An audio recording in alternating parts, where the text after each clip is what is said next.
Spooky season is in full swing, and I'm going all out. If we assume that going all out means making that one crochet pumpkin, putting a little bit of eyeliner on, and then having a nice sit down with a cup of cinnamon tea. So, today we are celebrating two things. First thing, it is objectively the best time of the year. Second thing, this week, my channel actually hit 200 subscribers. So I just want to say welcome to all of the new people. Very glad to have you here. And thank you in general, everybody who has watched, whether you are new or old. I appreciate you being curiously invested in my silly craft hijinks. As an extra token of thanks, I have whipped up a free little cross-stitch pattern. Here we have a spooky Biscornu. Ooh. Biscornu? Biscornu. Biscornu. I genuinely don't know. Regardless of how you pronounce it, it's pretty cute. So let's have a look at how to make it. First things first, what actually is this thing? A Biscornu is best described as a bizarrely shaped little thingamajig that you can use as a pincushion, or just put on a shelf and look at in wonder and amazement. But the shape of it looks really complicated to make, right? Don't you worry. This is all you need. 2 same-sized squares of fabric. You'll have to forgive that the corners are snipped off mine, but I rescued these perfectly sized pieces from another project, and it just didn't seem right to cut more and let these ones go to waste. So we're just going to imagine that these are full squares, okay? My pattern is designed to stitch up at around 4 inches square on 14 count Aida, so these pieces in front of me are around 5 inches square. You can of course stitch both parts of the pattern on one piece of fabric and then cut them out, but again I just had these ones handy, so here we are. If you are doing that and stitching on one piece, remember to leave enough space around the pattern as you'll want about a ½ inch of fabric on each side of each square. You'll also need something to stuff your Biscornu with. I've grabbed a bit of this cheap polyester toy filling because it's just what I happen to have around the house, but you could also use fabric scraps, oats, or basically any other filler you want if you create a little inner bag to hold it. Anyway, for this video a handful of plastic fluff will do. Apart from all of the usual cross-stitch bits and pieces, you'll also need 2 buttons or beads. You probably prefer matching ones because you're much more organised than me, but I'm too cheap to go out and buy some, so these will do. Anyway, I don't plan to look at the bottom, so it doesn't really matter which one goes on there. So, now that I've really set your expectations for the quality and preparedness of the rest of this video, let's get stuck in. You will of course want to actually stitch the pattern onto your squares of fabric first of all, so I'll meet you back here when we've all done that. Okay, so the crucial thing with a Biscornu is actually the back-stitched square outline on the outside of each piece. You see this orange here. When we sew the squares together, we'll be using the back stitches rather than the actual fabric, so these should be done with 2 strands instead of the usual 1, just to make them extra strong. You want to fold the edges of both of these squares in along the back stitch lines. I'm just doing a first pass here and ignoring the corners for now. Then fold the corners in so that it passes as close to the back stitch line as possible, and fold down the edges along the crease lines we've just made to get a nice neat corner. You can pin that to hold it in place if it makes things easier. I tend to just hold everything in place, but it's totally up to you. So the trick to constructing a Biscornu is that we're not going to sew them together side to side like this. We're actually going to offset the 2 squares before stitching them together. So find the centre point of one side of this square and match it to the corner point of this square. Again, you can pin here just to hold things securely, or you can just hold it, whatever you prefer. Now to sew. We will be using 2 strands of the same colour as the back stitching, in this case orange. Since it's 2 strands, we can do a nice tidy loop start, so I've just folded this strand in half and threaded my needle off screen because I'm not used to threading a needle with nails on, and nobody wants to watch me struggle for 5 whole minutes. First you need to secure your thread, so flip over the work and grab just a little bit of fabric close to the back stitching. Draw through the loop. And there we are, secure. Now if we just bring that through to the front next to one of the back stitches, we are ready to go.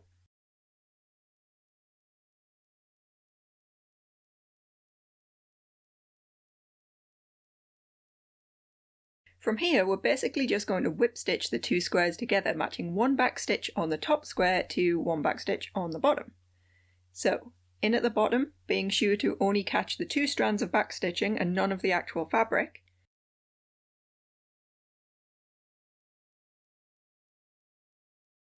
Then up through the corresponding stitch on the other square. In at the bottom,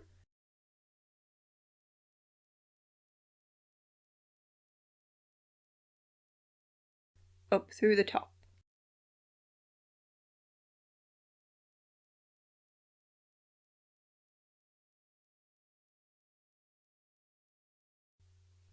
In at the bottom, up through the top. Easy. You don't need to pull these stitches super tight, and in fact you can do a few loosely to start, since that makes it a little less awkward to hold, I find. I've just done 3 there, and now I'll tighten it up. There we go. I'll see you when we make it to the corner. Alright, you can see here we've got a nice orange line forming between the two pieces. That's the signature Biscornu look right there. To turn the corner, we're just going to keep doing the exact same thing, except I'll go through each of the corner stitches a couple of times just to make sure that part is attached nice and securely. Now, this pattern has an even number of stitches, which means you can match up the back stitches on either side of the corner with corresponding back stitches on the other square. If your design has an odd number of stitches, you'll find that you have one central stitch. You can go through that central stitch a couple of times, attaching it to each of the stitches on either side of the centre on the other square. That sounds a little bit like gibberish when I say it, but when you're looking at it, it will make sense. So, when we're turning the corner, just kind of hold the fabric in position and keep going.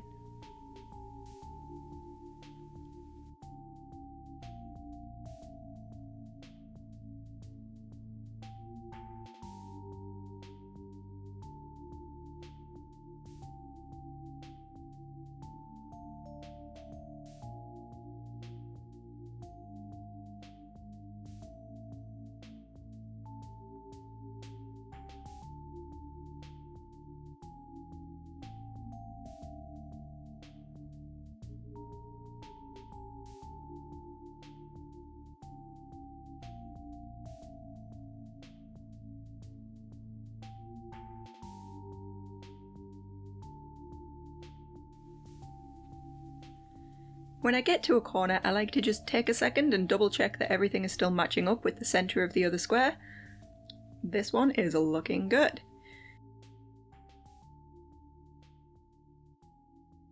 You can definitely see that distinctive shape forming, and we didn't do anything particularly complicated to create it. Your friends will be so impressed. Okay, now I've stitched almost all of the way around but left these two sides open. Just enough room to get a couple of my fingers in there and reach the opposite corners. It is time for the stuffing. Now, exactly how firm you want your Biscornu to be is up to you, but one thing you do want to be sure of is to fill in the corners. So I'm just getting right in here and making sure the filling gets well into those far corners. That'll help keep the shape nice and even when we're done.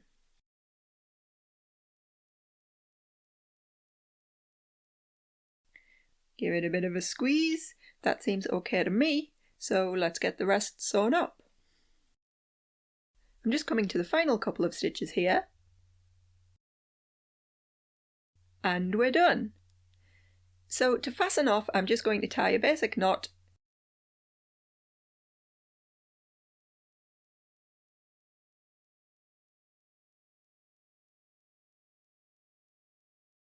Trim the thread a couple of inches down.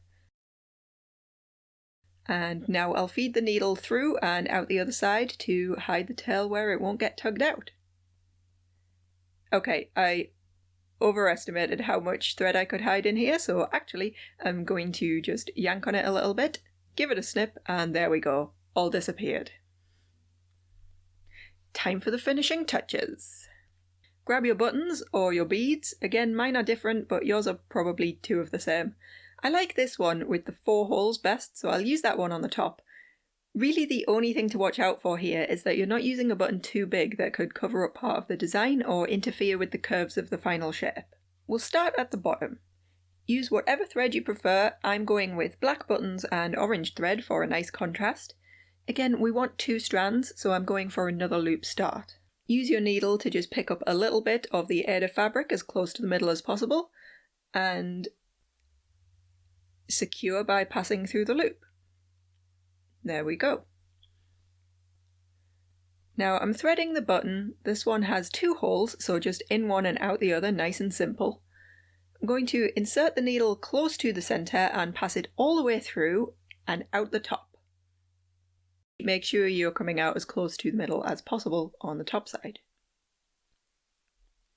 Now to attach the second button. I'm going to do the exact same thing we just saw with the first one. We'll be passing the thread through the middle of the Biscornu a couple of times, and it's just easier to pull everything tight if you only use 2 of the holes on this first pass. So in, out, and back down through the middle. You want to come up through one of the holes of your bottom button, back through the other, and again up to the top.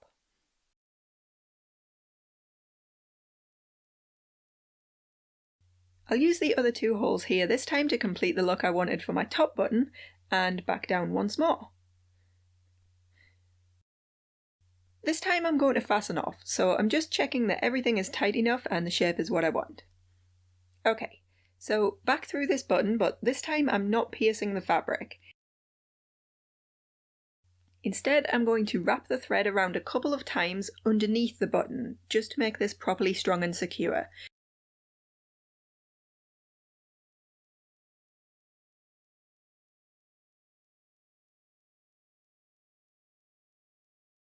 You can just about see there where I've wrapped it round underneath. I'm going to tie it off by passing through that little wrap.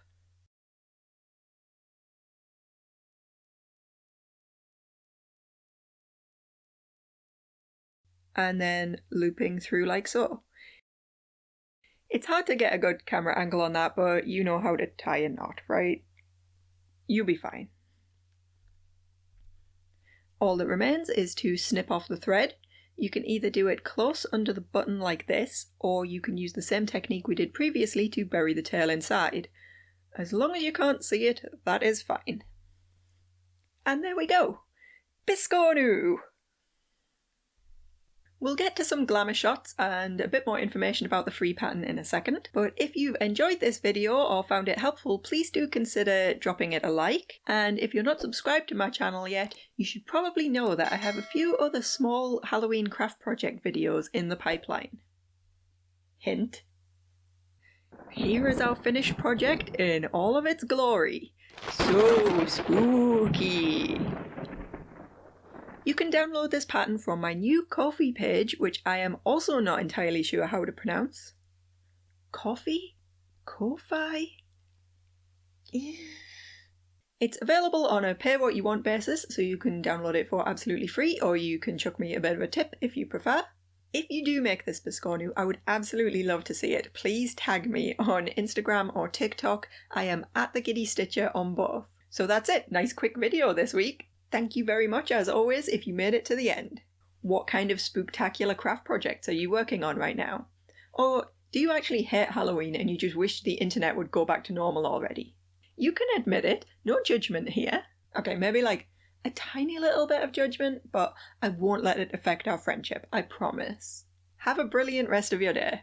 I will see you next week for another Halloween make, and in the meantime, keep making cool stuff. Bye!